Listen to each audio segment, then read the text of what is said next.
Como é Deus? Para muitas pessoas, Deus ele é apenas uma ideia abstrata. Para outros, eles o confundem com um severo juiz. Alguém que está ali do céu distribuindo sentenças para aqueles que fazem o que é bom, bênçãos, e para aqueles que fazem o que é mal, talvez maldições. Para outros, Deus é um policial caprichoso lá do céu, policial cósmico, que fica ali buscando os erros dos seres humanos e tentando encontrar falhas. Ainda aqueles que veem Deus como um tipo de Papai Noel, que uma vez por ano distribui presentes, distribui bênçãos, talvez para alguns mais, para outros menos. Como é Deus? Quem é Deus? Deus tem sido em muitas circunstâncias caricaturado pela própria religião ou pela religiosidade. As respostas podem variar de uma pessoa para outra com relação a quem ele é. Provavelmente muitos dirão muito mais a respeito de si mesmo do que a respeito de quem Deus é. Já parou para pensar nisso? Você quer ver um exemplo do que eu estou dizendo? Se eu parasse para você agora no corredor aqui das Alamedas da igreja e te interrompesse na descida vindo para esse culto e perguntasse quem é Deus para você, o que você diria? Talvez alguém falasse assim: pastor, para mim Deus é como um pai. Porque pode ser que para você seu pai foi maravilhoso. E aí você olha e fala assim: Deus para mim é como um pai, pastor. Ele cuida de mim, Ele tem um zelo especial por mim, Ele quer ver meu bem, Ele me ama. E agora eu vou pegar o gancho de uma brincadeira que foi feita aqui. Alguns vão dizer que é um avô. Não é verdade? Deus é como um avô, um grande avô, que cuida daqueles que ama. Para outros talvez alguém possa falar assim: pastor, para mim Deus é como um padrasto. Ele não me ama por completo, mas Ele gosta de mim. Ele tem um carinho especial por mim. Talvez para outros mais, alguém falasse assim: olha, Deus para mim é como uma mãe, que embaixo das suas asas quer acolher a todos e chegar todos para próximo dele. Porque Deus é assim. Então a grande verdade, queridos, é que a nossa visão sobre Deus provavelmente vai dizer, possivelmente, muito mais sobre como a nossa visão sobre Ele, do que de verdade como Deus é. Um dos ensinos mais evidentes no Novo Testamento com relação a Cristo Jesus é que Ele veio à Terra para revelar a pessoa do Pai, como diz João 14, verso 9 até o verso 13. Em várias ocasiões, o próprio Jesus fez a mais completa e a mais absoluta identificação entre Ele e o próprio Deus. Você quer ver um exemplo disso? Jesus perdoou pecados, coisas que só Deus pode fazer. Jesus aceitou culto e adoração, coisas que só Deus pode fazer.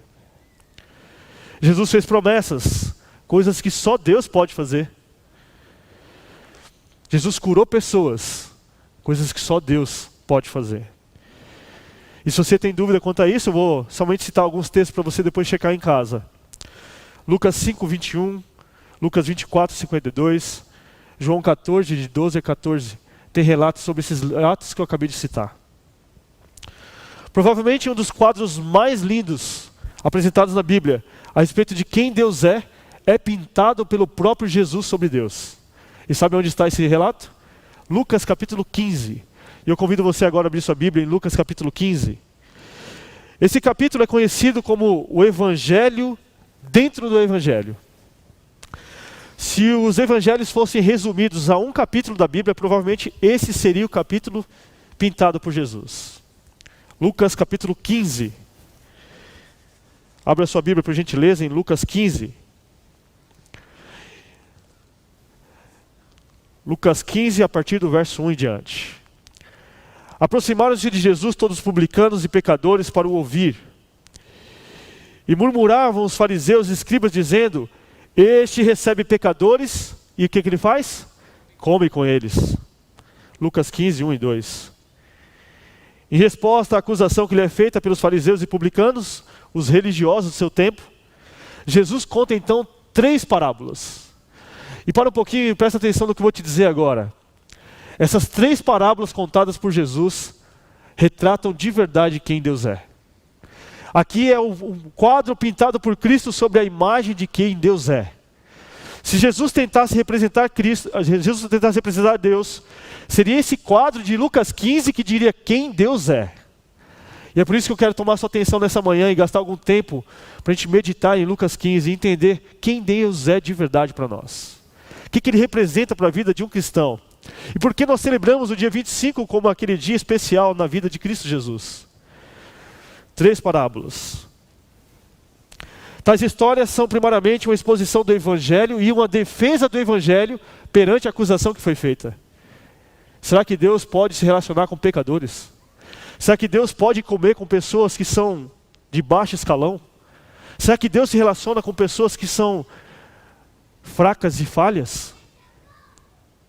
Elas representam um poderoso contra-ataque de Jesus diante daqueles pelo qual tinha a visão de que a graça de Deus parecia algo impossível. Aqueles que se sentiam indignados ante a afirmação de que Deus se interessa pelos pecadores. Aqueles que diziam conhecer a Deus se ofenderam com o tipo de pessoa que Jesus se relacionava. No centro do confronto entre Jesus e os fariseus está a compreensão sobre quem Deus de verdade é. Se você veio aqui essa manhã querendo entender um pouquinho mais sobre Jesus, eu te aconselho a entender também um pouquinho mais sobre quem Deus é, na pessoa de Cristo. Afinal, pode Deus se associar com pecadores? Será que Ele pode fazer isso? Os fariseus diziam que não. 3 parábolas, 3 histórias, representando ou pintando a imagem de Deus. Essas histórias, na verdade, queridos, são as histórias de Deus na realidade humana. A parábola da ovelha perdida é a primeira delas. Lucas 15, de 3 a 7. A parábola da moeda perdida, Lucas 15, de 8 a 10. E a parábola do filho perdido, ou do filho pródigo, Lucas 15, de 11 a 32. Você está com a sua Bíblia em mãos aí? Está pronto para a leitura? Vamos ler juntos um capítulo da Bíblia hoje? Vocês podem me acompanhar? Estão prontos para isso? Então vamos começar então. Lucas 15, vamos começar para a primeira parábola. Lucas 15, do verso 3 ao verso 7. Na minha versão diz assim: Então Jesus lhe propôs esta parábola. Verso 4. Que homem dentre vós, tendo 100 ovelhas, e perdendo uma delas, não se deixa no deserto as 99 e não vai atrás da perdida até achá-la? E quando a encontra, coloca sobre os ombros, cheio de alegria, e vai para casa? Então, chama os amigos e vizinhos e lhe diz: Alegrai-vos comigo, achei a minha ovelha perdida. Digo-vos que do mesmo jeito haverá alegria no céu por um pecador que se arrepende, mais do que por 99 justos que não precisam de arrependimento. Essa aqui é a primeira parábola contada por Jesus, a parábola da ovelha perdida, Lucas 15, do verso 3 até o verso 7. Agora vamos avançar então para a segunda parábola. Você pode me acompanhar na leitura da segunda parábola? Vamos começar então a partir do verso 8. Na minha versão diz assim: Ou qual a mulher que tendo 10 moedas se perde uma, não acende a candeia, varre a casa e busca com persistência até achá-la? E quando a encontra, chama as amigas e vizinhas dizendo: Alegrai-vos comigo, achei a moeda perdida. Assim vos digo que há alegria diante dos anjos de Deus por um pecador que se arrepende. E vamos agora então para a última e talvez a mais lida e mais conhecida parábola que Jesus contou. A parábola agora de quem? Do filho perdido ou do filho pródigo. Acompanhe comigo a leitura a partir do verso 11 em diante. Jesus o que, queridos? Continuou. Perceba que há uma continuidade no pensamento. Ele conta as 2 primeiras histórias, mas ele quer dar continuidade na linha de pensamento. Então Jesus continua contando uma terceira história. Então leia comigo aí na sua Bíblia, verso 11. Certo homem tinha 2 filhos. O mais moço deles disse ao pai: Pai, dá-me a parte da herança que me pertence. E o pai repartiu os bens entre os 2. Poucos dias depois, o filho mais novo, ajuntando tudo, partiu para uma terra distante e ali desperdiçou seus bens, vivendo irresponsavelmente. Verso 14. Depois de ter gasto tudo, houve naquela terra uma grande fome e começou a passar necessidades. Então ele foi e se chegou a um dos cidadãos daquela terra, o qual mandou para seus campos a cuidar de porcos. Verso 16. Ele desejava encher o estômago com as vagens de alfarrobeiras que os porcos comiam, mas ninguém lhe dava nada. Então, caindo em si, disse: quantos trabalhadores de meu pai têm abundância de pão, e eu aqui passando fome? Eu me levantarei, irei ter com meu pai, e lhe direi: Pai, pequei contra o céu e contra ti. Já não sou digno de ser chamado teu filho. Trata-me como um dos teus trabalhadores. Então, levantando-se, foi para o seu pai. Quando ainda estava longe, viu o seu pai e se moveu de íntima compaixão e correndo o abraçou e o beijou. O filho lhe disse: Pai, pequei contra o céu e perante ti. Já não sou digno de ser chamado teu filho. O pai, porém, disse aos seus servos: trazei depressa a melhor roupa, vestir com ela, ponde-lhe um anel no dedo e sandálias nos pés. Trazei o bezerro gordo e matai-o, comamos e nos alegramos, porque este meu filho estava morto e reviveu, tinha se perdido e foi achado. E começaram a festejar. O filho mais velho estava no campo. Quando voltou e chegou perto de casa, ouviu a música e as danças. Chamando um dos criados, perguntou o que estava acontecendo. Ele lhe disse: veio teu irmão e teu pai matou o bezerro gordo, porque o recebeu são e salvo. Mas ele se indignou e não queria entrar. Então, saindo o pai, insistiu com ele. Ele, porém, respondeu ao seu pai: olha, sirvo-te há tantos anos, sem nunca desobedecer as tuas ordens, e nunca me deste um cabrito para alegrar-me com os meus amigos. Vindo, porém, este teu filho, que desperdiçou os teus bens com prostitutas, tu mandaste matar para ele o bezerro gordo? Respondeu-lhe o pai: filho, tu sempre o que, queridos? Estás comigo, e todas as minhas coisas são tuas. Era, porém, justo alegrar-nos e festejar-nos, porque esse teu filho estava morto e reviveu, estava perdido e foi o quê? Achado. Vocês conhecem bem essa história, conhecem bem essas parábolas. Essas histórias têm uma estrutura em comum, queridos. Ela tem algo que permeia nas três histórias. Três ênfases importantes que você tem que guardar no seu coração. Primeira ênfase: as três histórias, elas enfatizam a tragédia da perda. Você notou isso nas histórias? Em todos as três histórias nós temos algo perdido. Na primeira história nós temos o quê? A ovelha perdida. Na segunda história nós temos o quê? A moeda perdida. E na última história nós temos o quê? Um filho perdido. Também as três histórias dão uma outra ênfase: a força da busca, o interesse pela busca, o interesse pelo encontro. E a terceira ênfase que essas três histórias nos apresentam é o regozijo da recuperação, a alegria de quem o encontra, de quem localiza, de quem consegue acessar. Isso é muito importante para nós. A lição clara nesses três casos, e isso aqui você já pode guardar no seu coração, é que os bens perdidos não são o quê? Esquecidos. Não fica no relento, não fica apagado. No caso da ovelha, 1 em 100. O pastor deixa as 99 e sai em busca daquela que se perdera. No caso da moeda, 1 em 10. A mulher acende a luz, ajoelha-se no chão, procura até encontrar aquela moeda que se perdera. E no caso do filho perdido, 1 em 2. A lição é evidente: o pai vai em busca daquele que se perdera. Algumas perguntas para nossa consideração nessa manhã. Pergunte-se a si mesmo e responda no seu coração: vale a pena deixar 99 ovelhas e ir em busca de uma que se perdera? O risco não é muito grande? Outra pergunta para consideração: vale a pena você, tendo 9 moedas de mais valor na mão, deixá-las de lado e buscar uma que tem menor valor até encontrá-la? E outra pergunta para você pensar: valeria a pena ir em busca daquele que saiu por conta própria e abandonou os caminhos e depois ia encontrá-lo e resgatá-lo? Vale a pena esse esforço? Vale a pena essa dedicação? O pastor Amir Rodor conta uma história muito interessante. Diz ele que na cidade de Buffalo existe um enorme mural, uma enorme parede. E ali naquele mural existem fotos de várias pessoas, principalmente crianças, perdidas, adultos, jovens, idosos. E as fotos estão ali fixadas justamente em um local, em uma rodoviária, onde muitas pessoas passam por ali. O que chama a atenção dele é o que está escrito acima das fotografias. Ali tem um mural enorme, e ali é uma frase que eu acredito que poderia ser colocada em letras garrafais e douradas: perdidos, vírgula, mas não esquecidos.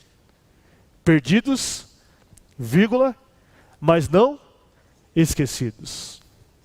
Ali estão filhos, filhas, esposas, netos de alguém, perdidos, mas não esquecidos. Da mesma forma, o pensamento de Jesus nesse quadro mostra isso pra gente. Perdidos sim, mas esquecidos? Jamais. Outro aspecto importante na parábola de Lucas 15 é o caráter de quem está envolvido na história. Perceba que há um esforço muito grande por parte de quem vai buscar aquilo que está perdido. O pastor que deixa as ovelhas, a mulher que localiza a moeda e o pai que vai em busca do filho. Eu gostaria de gastar um tempo com vocês agora, fazendo uma imersão nesse capítulo de Lucas 15. Entrarmos mais a profundo nessa história e entendemos alguns pormenores que a gente passa às vezes por alto nessa história. Eu queria gastar um tempo maior com vocês para refletir de verdade no texto bíblico. E nós vamos começar fazendo isso através do contexto dessa história. Acompanhe comigo alguns pensamentos com relação ao contexto do que está acontecendo em Lucas 15. Primeira coisa que você tem que notar: Jesus estava comendo com quem, queridos? Com pessoas pecadoras. Jesus estava comendo com aqueles que, aos olhos humanos ou aos olhos dos religiosos, não valiam a pena. Jesus estava se associando com pessoas simples, de pessoas comuns. A narrativa, então, ela começa um crescente. Ela começa com uma ovelha, depois ela vai para uma dracma e depois ela vai para um filho, que tem muito mais valor. Com certeza. Outra coisa que chama atenção, nas três histórias, sempre existe algo perdido. Agora a pergunta que fica no ar é: vale a pena ser visto com pessoas indesejadas? Vale a pena se relacionar ou correr o risco com pessoas de má reputação? Vale a pena? Perceba que o contexto das histórias de Jesus é porque ele é acusado pelos fariseus de estar fazendo o quê? Comendo e se relacionando com pessoas que não tinham valor aos olhos religiosos. Então a pergunta que eu faço para você, meu querido irmão, minha querida irmã que está aqui nessa manhã e você que me acompanha pela internet: vale a pena você se relacionar com pessoas indesejadas? Vale a pena você ser visto com alguém que diante dos olhos humanos talvez não tenha tanto valor? Vale a pena? Será que o próprio Cristo não estava se colocando em risco numa situação como essa? Outra questão que me chama muita atenção nessa história, e aprofunde um pouquinho mais somente para ela. Aqui existem dois grandes paralelos: perdido fora e perdido dentro. Na primeira história, nós vemos uma ovelha que se perde fora. Na segunda história, nós vemos uma moeda que se perde aonde? Dentro de casa. E na terceira parábola, nós vemos um filho que se perde dentro e um filho que se perde fora. Enquanto um está na segurança, dentro de casa, a história apresenta como que esse que é o que parece estar perdido. Interessante que aquele que está fora, que é o que se denomina o perdido, parece que esse que é o encontrado. Hoje nós temos nos nossos dias também, queridos, pessoas que se perdem dentro da igreja e pessoas que se perdem fora da igreja. Eu sei porque eu já fui um deles. Eu já fui um jovem perdido dentro da igreja. E eu também já fui um jovem perdido fora dela. É duro você saber que muitas vezes existem jovens nessa igreja, adultos também, e até mesmo pessoas idosas, que estão sentados nesses bancos, frequentam a igreja, frequentam o culto, mas no fundo se sentem perdidos. No fundo não conseguem entender ainda o cristianismo, não conseguem viver essa realidade, não conseguem experimentar o Cristo do Evangelho. Queridos, muitas vezes eu estava na igreja, adolescente ainda, começando a conhecer a palavra do Senhor, e eu saía da igreja ali, e à tarde ia jogar bola no campo de futebol, à noite às vezes ia com meus primos para uma pequena baladinha do bairro, e na minha cabeça não tinha nada de problema com isso, não existia nada de errado nisso. Sabe o que me choca? É ver pessoas que estão com o coração aqui dentro e o coração lá fora. Coração dividido. Senta nos bancos da igreja, mas no fundo, o desejo dela está na onde? Lá fora. Enquanto outros também estão lá fora, e o desejo dela, sabe qual que era? É estar aqui dentro. Mas se sentem tão indignos, tão pecadores, que elas acham que aqui não há lugar para elas, não há espaço para elas. É duro você ouvir da boca de um jovem falar: pastor, eu não volto para a igreja porque lá tem santo demais para mim. Lá tem muita gente santa. Eles não vão me aceitar, pastor, eu sou pecador demais. É duro você entender que tem pessoas que estão se perdendo dentro dos bancos da igreja. E também tem gente se perdendo lá fora, queridos. Precisando conhecer o Cristo que nós conhecemos. Para ambos os casos só existe uma solução. Ambos precisam de quem? Do Pai. O perdido de dentro e o perdido de fora precisa também do Pai. Eu queria demorar um pouquinho mais de tempo com você na terceira parábola, a terceira história. Talvez essa seja a mais impactante, a mais forte de todas. E talvez é que a mais a gente gasta tempo estudando quando vamos meditar. A parábola do filho perdido ou do filho pródigo. A mais longa de todas, a mais conhecida, a mais amada, a mais citada nas parábolas de Jesus e provavelmente a menos compreendida de todas. Ela representa a grande pincelada final de Deus ou de Jesus sobre quem Deus é. Começa a história assim: certo homem tinha 2 filhos. Note uma coisa, queridos, o sujeito da história, o principal autor da história, quem que é? É o pai, não é os filhos. Certo homem tinha 2 filhos. Ele é o principal da história. É o homem, é o pai. Ele é o principal da história. O mais novo disse a ele: pai, dá-me a parte dos bens que me cabe. Lucas 15, verso 12. O pedido desse filho na cultura oriental era praticamente, queridos, um pedido desrespeitoso. O filho que pedia ao pai a herança antes do pai morrer, era a mesma coisa que ele estivesse desejando a morte do pai. É como se ele quisesse que o pai fosse a morte, para ele poder ter os bens antes dele morrer. Sabe por quê? Porque só a partir da morte é que o filho tinha direito sobre os bens do pai. O pedido do filho parece partir o coração do pai. Um pedido egoísta. A única preocupação do filho naquele momento era com os bens. E isso me faz pensar, sabe no quê? Na atitude dos filhos. E eu quero que você entre um pouquinho mais a fundo nessa história e pense um pouquinho comigo na atitude dos 2 filhos. Os 2 filhos machos são totalmente egoístas. Os 2 filhos Levi, eles olham somente para eles não pensam no pai. Os 2 filhos pensam nos bens que eles têm que adquirir com o pai ainda em vida. Eles não pensam no sentimento do pai, eles não pensam nas emoções do pai, eles não pensam como o pai vai refletir quanto aquilo, como vai reagir quanto aquilo. Eles só pensam em quem? Neles mesmos.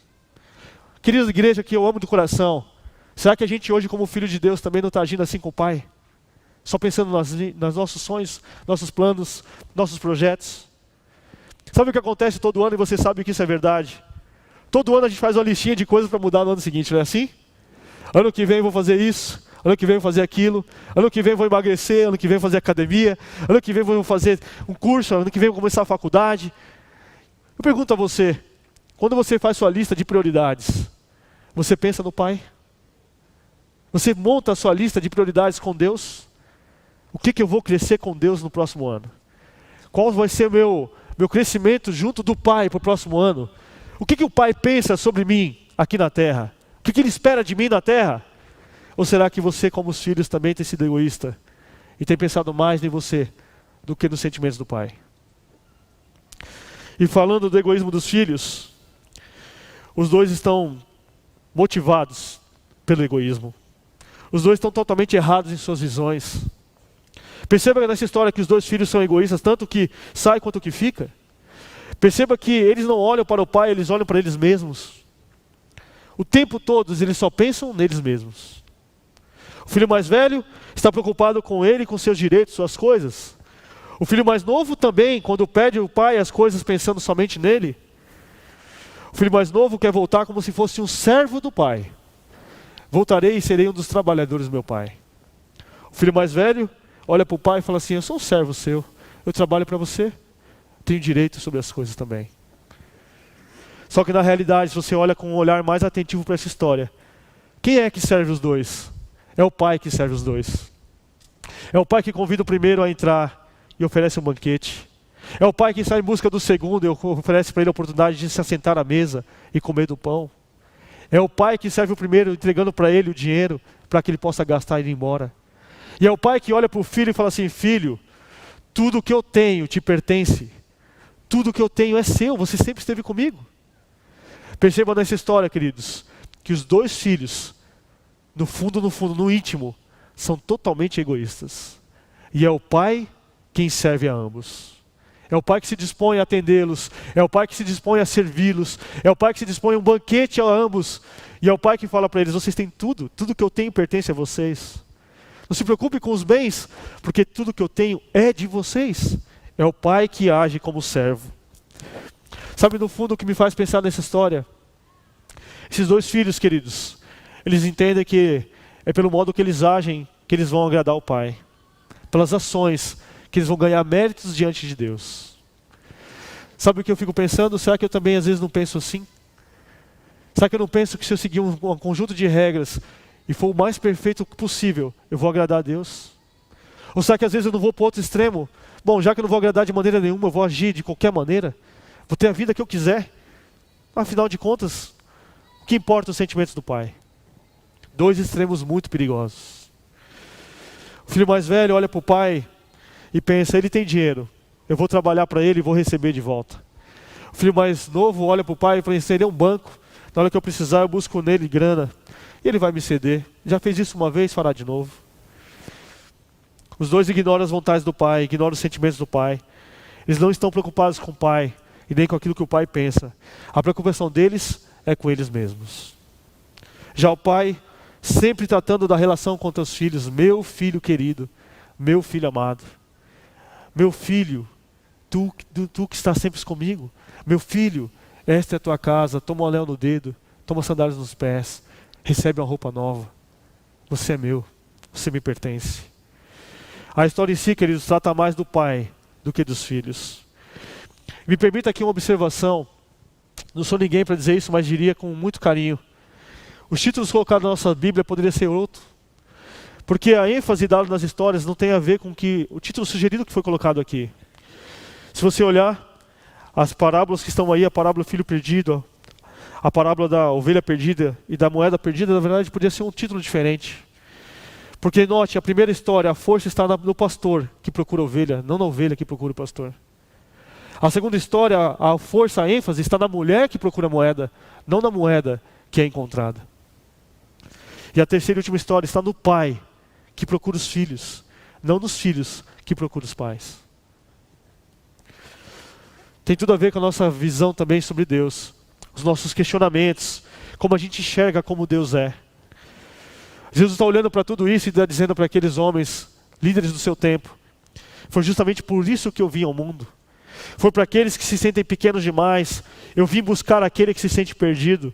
Vim buscar aquele que se sente esquecido, abandonado, que está às traças. Foi por isso que eu vim ao mundo. É a busca constante de Deus pelo ser humano, queridos. E se você veio aqui nessa manhã e você se sente pequeno demais diante de Deus, se você se sente perdido, você sente que você não tem valor, você sente que você já perdeu suas forças e que você não tem condições de se achegar ao Pai, eu tenho uma boa notícia para te dar nessa manhã. O Deus da Bíblia, o Deus que a gente está estudando nessa manhã, é o Deus que vai em busca do perdido. É o Deus que vai em busca daquele que se acha do lado de fora. É o Deus também que vai em busca daquele que se acha do lado de dentro. É o Deus que conhece o seu coração, conhece a sua alma, conhece o seu íntimo e sabe o que se passa lá no fundo. Você que se sente perdido dentro dessa igreja, sentado no banco, e que lá no fundo da alma você fala assim, pastor, às vezes eu me sinto tão só, tão distante do Pai. Às vezes eu me sinto tão longe dos caminhos de Deus, mesmo estando aqui dentro. Eu tenho uma boa notícia para te dar. Deus vai em busca de você nessa manhã. E para você que está se sentindo fora dos caminhos de Deus, você que está vivendo lá no lado de fora da igreja, talvez distante, veio aqui nessa manhã, mesmo sem entender o porquê, talvez porque é Natal, talvez porque veio visitar alguém, um familiar, e aí o familiar fala assim, vamos na igreja comigo, e você veio aqui, e você fala assim, pastor, eu me sinto tão longe dos caminhos de Deus, eu me sinto tão indigno para estar na igreja, para voltar para a casa do Pai, eu me sinto tão perdido, tão distante, tão fraco. Eu tenho uma boa notícia para te dar. O Deus da Bíblia que eu acabei de estudar e ler com você, é o Deus que vai em busca do perdido, aquele que está fora e tem prazer de trazê-lo de volta para a casa do Pai. Esse é o Deus da Bíblia, queridos. Esse é o Deus do Novo e do Antigo Testamento. Um Deus que se importa com o seu povo, um Deus que gasta tempo com quem Ele ama, um Deus que vai em busca do pecador. Esse é o Deus da Bíblia. Esse é o Deus do Lucas 15, que a gente acabou de estudar. Estamos estudando. Um Deus que tem prazer em estar com o pecador. Se você se sente indigno, fique feliz. Deus ama você. Você se sente pecador demais? Fique feliz. Deus ama você. Você se sente como aquele filho que estava fora e não tem forças para voltar? Fique feliz. Deus está em busca de te encontrar. Você se sente como aquele filho que está dentro, mas nem sempre se sente amado ou aceito? Boa notícia para você. Deus está em busca de você também. Querido, Não importa em qual local na sua vida, na sua trajetória espiritual você está, o Deus de Lucas 15 é o Deus que vai em busca do pecador, que tem prazer a se assentar à mesa com aqueles que são rejeitados. O Deus que monta um banquete para aquele que o abandona. Um Deus que tem prazer em servi-lo. Um Deus que ama o pecador. Eu me sinto muito feliz por ser um pecador nessa manhã, porque eu sei que sempre haverá lugar na mesa para mim. Você se sente feliz também por ser um pecador e saber que há lugar na mesa para você? O que a ovelha fez para ser achada, queridos? Ela não fez nada. O que a dracma fez para ser encontrada? Não fez nada. E o filho que volta? Volta completamente equivocado, sem rumo. E o que está lá dentro está totalmente perdido. É o pai que vai em busca deles. É o pai que é o autor da busca. Uma coisa que me chama muita atenção, e eu quero aqui também trazer essa visão para você nessa história, é a relação do pão à mesa. O filho volta por quê? Porque tem fome. Lá em Lucas 15, verso 17 diz assim: e tomando em si, disse: quantos trabalhadores de meu pai têm abundância de pão, e eu aqui pereço de fome. Ele volta porque ele sente fome. Ele volta porque ele tem necessidade do pão. A comida tem tudo a ver com relacionamento, queridos. Tanto é que ontem nós fizemos uma ceia, não é? Comida tem tudo a ver com relacionamento. Eu me lembro quando era mais novo, quando eu comecei a frequentar a igreja, eles tinham um costume muito interessante na igreja que eu frequentava, uma igreja bem pequenininha. Ali tinha um famoso junta-panela. Já participou de junta-panela? Já participaram? Junta-panela é um barato, é ou não é? Porque cada um traz um pouquinho, não é assim? E tem gente que traz às vezes só um ovinho frito ali, né, escondidinho, né? Meio com vergonha, coloca no meio das coisas assim para ninguém ver, né? Mas o interessante é que junta-panela, cada um traz um pouquinho, Zalci, mas todo mundo sai com um montão, é ou não é? Parece que o pão é multiplicado. Eu não sei o que acontece no junta-panela, mas ali a multiplicação do pão acontece. Porque cada um traz um pouquinho, mas no fundo, todo mundo volta com um montão para casa. E às vezes até sobra. O pão, queridos, em Lucas 15 tem tudo a ver com relacionamento. Sabe o que me faz pensar? O meu Deus é um Deus de relacionamento. Perceba como que Jesus age com relação ao pão. Sabe o que João fala sobre ele? João falando sobre Jesus fala assim que Jesus é o quê? É o pão da vida. João 6,48. Diferente dos relatos mesopotâmicos, onde os deuses do Egito recebiam oferenda, sabe como é que o nosso Deus age com relação a gente? Lá em Gênesis 1, 29, fala que o nosso Deus, o primeiro presente que Deus deu para o ser humano, sabe qual foi? O alimento. Acho que é por isso que a gente gosta tanto de comer, não é? O primeiro presente que Deus deu para a gente foi o alimento. Gênesis 1, 29. O alimento, queridos, ele leva quem alimenta. Eu tenho 2 cachorrinhos bem pequenininhos lá em casa. Peludinho e o Bob. Peludinho não é nome de cachorro direito, né, gente? Mas foi minha esposa que deu e eu aceitei. Peludinho e o Bob. Achei que uma coisa interessante com relação a esses 2 cachorrinhos. Eu comecei a acostumar a dar para eles um pedacinho de cenoura. Não sabia que cachorro gostava de cenoura, mas eles gostam. Eu comecei a dar uma cenourinha aqui e lá e eles ficavam uma festa. E o Bob, quando ele recebe a cenourinha, ele tem uma atitude muito interessante. Ele começa a girar, rodopiar no chão assim, ele dá pulinhos, ele fica muito alegre, muito feliz. E ele faz praticamente ali uma cerimônia antes de ele pegar a cenourinha dele e comer. E eu percebi uma coisa. Toda vez que eu vou para a cozinha agora, os 2 camaradinhas já sobem lá no sofá e ficam olhando para mim antenados, dizendo assim: opa, pode ser que venha coisa boa dali. E eles já ficam esperando. E às vezes eu passo sem nada na mão só para ver qual que é deles, sabe? Para sentir se eles estão realmente antenados de mim ali. E eles dão aquela lambidinha assim, como que dizem: e aí, não vai ter nada hoje? Né? Interessante como que as coisas acontecem, né? O alimento leva a quem alimenta, queridos. E aquele que se sente com fome, ele vai em busca daquele que o alimenta. É ou não é assim? Você veio aqui nessa manhã com fome de Deus? Veio aqui nessa manhã hoje com fome de Cristo? Eu quero te dizer uma coisa: o alimento leva a quem alimenta. A palavra também, Jeremias diz que a palavra de Deus pode ser um alimento para nós em nossos dias. Sabe o que Jeremias fala sobre isso? Jeremias 15, verso 16 diz assim, ó: achando as tuas palavras, logo o quê? As comi. A tua palavra foi para mim gozo e alegria no meu coração, porque pelo teu nome sou chamado, ó Deus dos exércitos de Israel. Jesus gostava de estar à mesa e de comer o pão, queridos. Jesus tinha prazer nisso. Jesus multiplicou o vinho, ele multiplicou os peixes, mandou os discípulos também a buscarem pão enquanto conversava com a mulher samaritana, fez a Santa Ceia com os discípulos e depois, ainda não bastando, assou peixe para Pedro lá na praia, juntamente com os discípulos. Ele se agradava de estar sentado à mesa com os seus. Tinha prazer nisso. E eu caminho agora para um outro aspecto ainda nessa história que eu quero chamar a sua atenção. Eu disse para você que hoje a gente ia se aprofundar na história, não falei? Está pronto para outro aspecto dessa história? Já parou para pensar no personagem, nos personagens dessa história? No papel de cada um deles? No papel do filho mais novo, no papel do filho mais velho, no papel do pai? Já parou para pensar sobre isso nessa história? Se você ainda não tinha pensado nesse aspecto da história, eu quero que você pense rapidamente comigo sobre isso. O filho mais novo, ele representa aqueles que estão fora, os pecadores, que não têm lugar à mesa. O filho mais velho representa aqueles que estão dentro de casa, dentro da igreja, e aguardando ser reconhecidos pelo Pai. Seria você qual desses dois grupos? Estaria você em qual desses dois grupos? Aquele que se sente perdido fora, o filho mais novo? Ou você faria parte daquele segundo grupo, aqueles que estão perdidos dentro, aqueles que estão aguardando ser reconhecidos pelo Pai? O Pai representa Deus nessa história, que é benevolente, amável, paciente. E Jesus nessa história representa o pão que alimenta. O pão de Deus, o presente de Deus ao ser humano. Jesus, queridos, é o presente de Deus na terra. Jesus é o presente de Deus na terra. A história termina de um modo fantástico e fabuloso.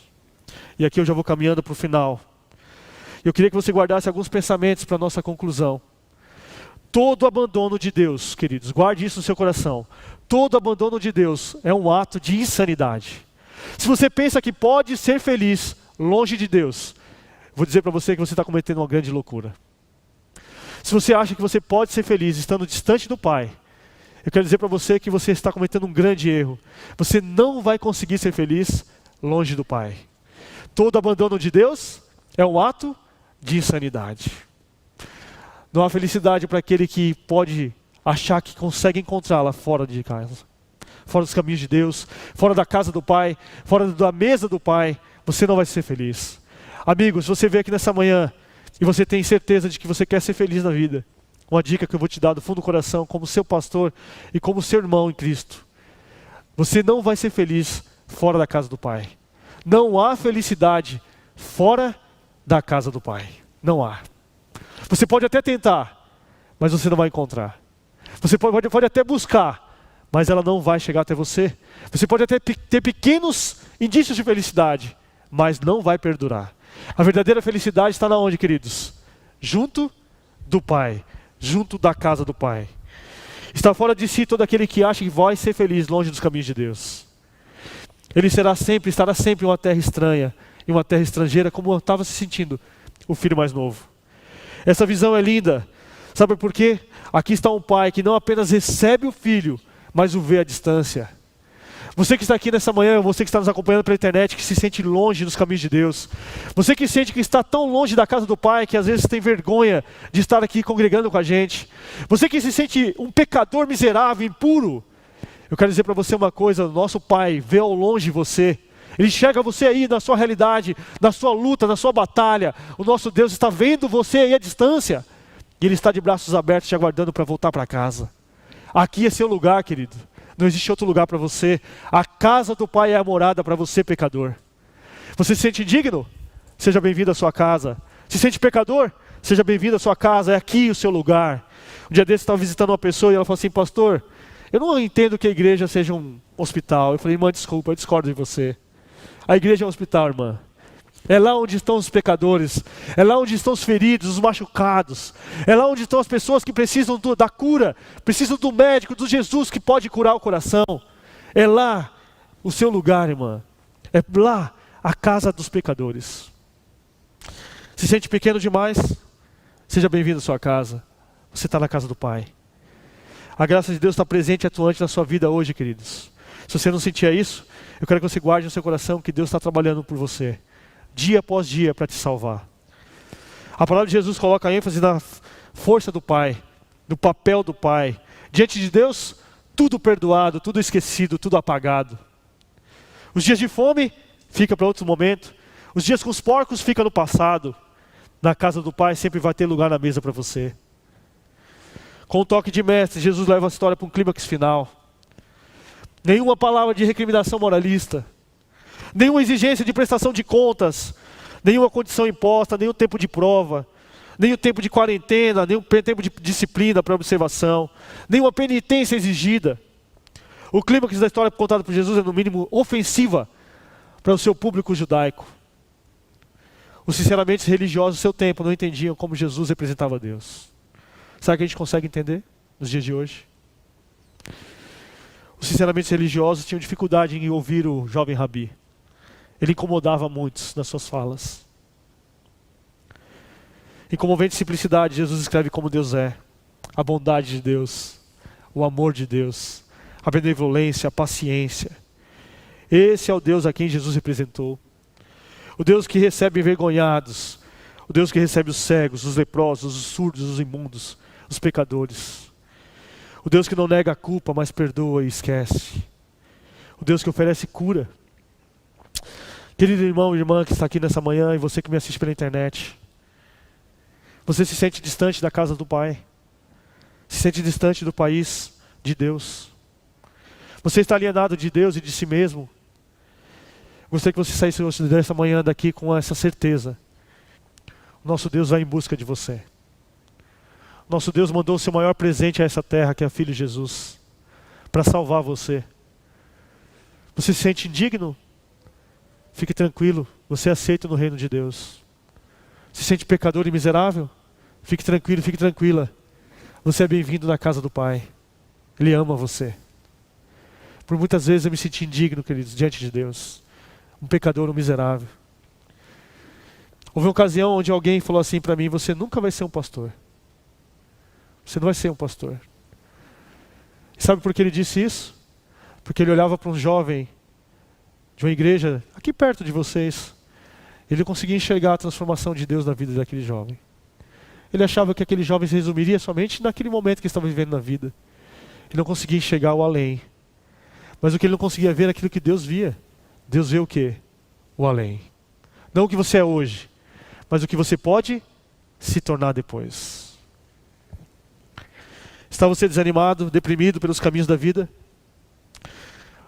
A vida te levou para longe do Pai?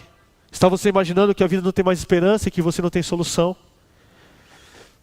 Jesus está dizendo para você hoje que Ele veio aqui para limpar você, para purificar você, como diz Romanos 5, verso 4. Jesus é aquele que purifica e restaura, aquele que não oferece apenas linho e roupa nova, mas o anel do dedo e um lugar na mesa. Aqui está o Evangelho que celebra e que regozija o Pai que abre os braços e recebe o Filho de volta para casa. O Deus que agora mesmo pode tornar você uma nova criatura, uma nova pessoa, um novo ser. O Deus que pode mudar você, homem, mulher, jovem, adulto, criança. Esse é o Deus que abre as mãos e diz: bem-vindo ao lar, bem-vindo à sua casa. Jesus é o presente de Deus na terra. Jesus é o presente de Deus para salvar o pecador, o miserável. Nós vamos ouvir agora uma canção. E ao ouvirmos essa canção, eu vou pedir a Deus, no fundo do meu coração, que você entenda a mensagem de Deus nessa manhã. Se você se sente pequeno demais, indigno demais, ou pecador demais, quero que você saiba que na casa do Pai sempre haverá lugar na mesa para você. Você é aceito na casa de Deus. Se você se sente muito pequeno diante de Deus, fique feliz, fique alegre, porque é desses que Deus senta à mesa e conversa e gosta de receber em casa. Você pensa que foi longe demais? Quero que você saiba que o nosso Deus vê você de longe. Ele aguarda você dia após dia na porta de casa para recebê-lo. Se você acha que comeu com os porcos, comeu comida indevida, sofreu demais na vida, que bom saber disso. Porque o nosso Deus, Ele tem um plano maior para você. Ele tem um lugar na mesa reservado com o seu nome. Ele aguarda você voltar para casa. Ele vai puxar a cadeira e dizer: sente, filho, bem-vindo ao lar. Se sente perdido aqui dentro da casa de Deus, como sem propósito, sem missão, sem visão de quem Deus é? Quero dizer para você que Deus tem um propósito para a sua vida. Embora até os seres humanos possam olhar para você e dizer que você não vai ser ninguém na vida, ou não vai ser nada na vida, o nosso Deus tem um plano maior para você. Você pode ser uma bênção, e será uma bênção para o reino de Deus. Ouça essa canção, que Deus possa falar profundamente ao seu coração. E ao final dessa canção, se você entendeu a mensagem de hoje, você quer dizer para Deus: Senhor, eu quero ter essa nova experiência contigo. Eu quero receber na minha vida esse presente que veio do céu, que é Jesus. Quero viver com Ele uma nova realidade. Eu queria desafiar você nessa manhã a se colocar de pé no final dessa canção, porque eu quero orar por você. Quero orar pela sua vida. Quero orar pelo seu coração. E você que está distante aí pela internet, você que sente também assim que precisa de um novo recomeço, talvez eu não consiga ver você se colocando de pé, claro que não será possível, mas Deus está te vendo agora. Que você ouvir essa canção, feche seus olhos, faça uma oração ao Senhor. Entregue para Ele aquilo que está apertado no seu peito, sabe? Aquela mágoa, aquela dor. Ainda é tempo de você voltar para a casa do Pai.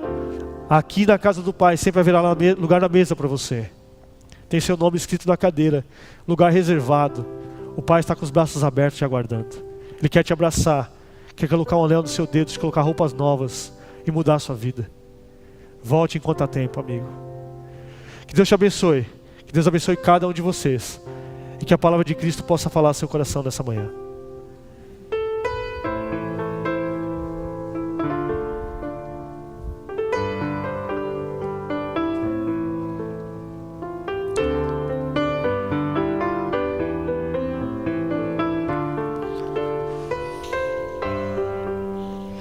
Não importa quão distante tens andado de Jesus, pense um pouco nesse instante, no poder de sua cruz. Seu amor não tem limites, não tem lógica ou razão.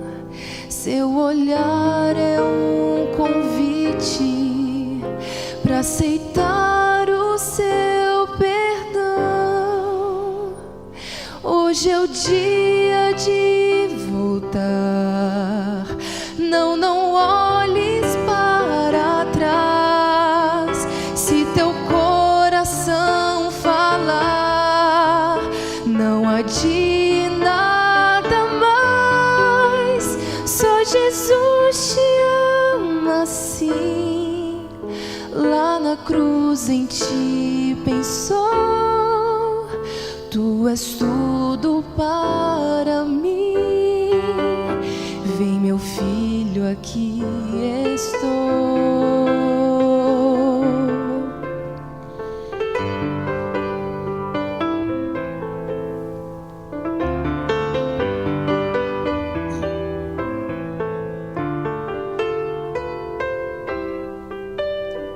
Os defeitos do passado, seu poder vai transformar. Os espinhos do pecado, seu amor vai arrancar. O vazio que te atormenta, só Jesus vai preencher. Se tua vida Ele aceita, pra quem mais se esconder? Hoje é o dia de voltar. Não olhes para trás. Se teu coração falar, não adie nada mais. Só Jesus te ama assim. Lá na cruz em ti pensou. Tu és tudo para mim. Vem, meu filho, aqui estou.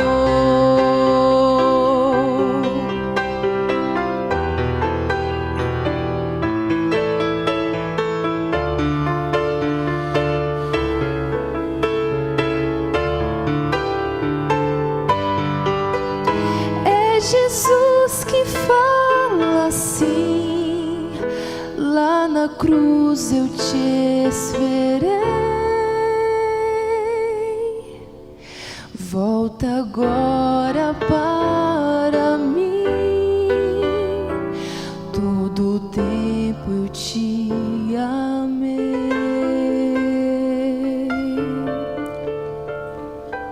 Hoje é tempo de voltar, queridos. Nosso Deus ainda está trabalhando por cada um de nós. Aqueles que se sentem perdidos dentro de casa, Deus tem trabalhado por você. Aquele que se sente perdido longe da casa do Pai, Deus tem trabalhado por você. Você que se sente indigno e pecador, Deus tem trabalhado no seu coração. Você que se sente também assim, bem pequeno, longe de chances de salvação, não pense assim, Deus tem um presente especial por você. Ele deu Cristo Jesus para morrer no seu lugar. Aceite enquanto é tempo. Aceite essa experiência com Deus. Viva essa experiência com Deus. Deus tem planos maravilhosos para você. Vamos orar ao Pai. Pai, aqui estão seus filhos, seus servos, aqueles que entregam a sua vida diante do Senhor nesta hora, Pai. Aqui estão pessoas que se sentem, Deus, pequenas demais diante do tamanho presente que receberam na vida. Cristo Jesus morrendo na cruz do Calvário.